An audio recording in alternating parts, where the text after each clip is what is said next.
शेवटचा प्रश्न आहे तुम्हाला. तुम्ही म्हटलात गौरी पालवे प्रकरण असेल, संपदा मुंडे असेल, वैष्णवी हगवणे असेल, या सगळ्यांनी या अन्यायाला त्रासून आत्महत्या केलेल्या होत्या. तुम्ही मात्र या सगळ्यामध्ये लढण्याचा निर्णय घेतलाय. आपण आत्महत्या असं म्हणू शकत नाही, अजून काही त्याच्यावरती प्रूफ झालेला नाही आहे. आत्महत्या आहेत की हत्या आहेत आपण डिस्कस करणार आहे, त्यावर कोणी नाही आहेत.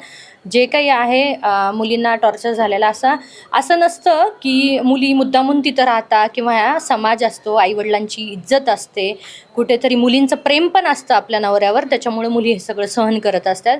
याचा अर्थ असा नाही आहे की मुलींवर तुम्ही अत्याचार करा, ती सहन करीत राहील आणि तिला एवढं मजबूर करा की ती आत्महत्या करेल. आत्महत्या केली जाते का त्यांची हत्या केली जाते हे अजून पण प्रूफ झालेलं नाही, म्हणून मी त्याच्यावर कमेंट करू शकत नाही. पण तुम्ही लढणार आहात या सगळ्या? मी लढणार आहे. मी कोणालाही डिवोर्स देणार नाही, माझी चूक नसताना. माझी एवढीच विनंती राहील प्रशासनाला की अशा केसेस आहेत ना फास्ट ट्रॅकवरती टाकाव्यात, कारण न मुलाचं आयुष्य बर्बाद होईल 10-10 वर्ष केस खेळूनपर्यंत, न मुलींचं आयुष्य बर्बाद होईल.